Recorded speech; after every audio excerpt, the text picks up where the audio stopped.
I think one of the key reasons why I chose to come to Warwick Business School for my master's was actually the business and practice route. Not many universities out there actually offer you the option of doing something practical in place of the dissertation. Business and practice is a combination of a simulation game and lectures as well as workshops that try to guide us how to become better on what we are already, even if that means marketing, finance, HR, or operations. I think business and practice actually gives me that platform where even though it's simulated, I do get a sense of what a true work environment would actually feel like.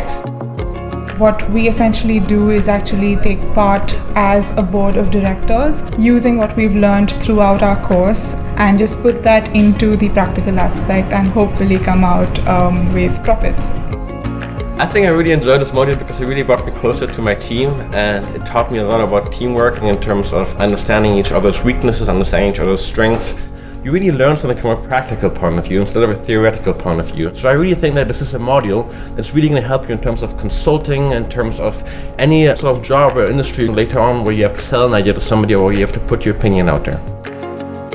I have enjoyed business in practice a lot because it's kind of fun and challenging for me, and also I have chance to explore and learn more about the role that I want to be in the future and also the other dimensions.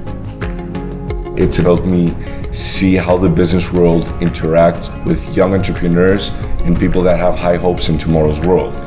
It is a module that just naturally enhances your learning of all other academic learnings because it just provides you with such wide breadth. I just learned so much from their different perspectives and ideas, and that is what really I believe will prepare me for my future career.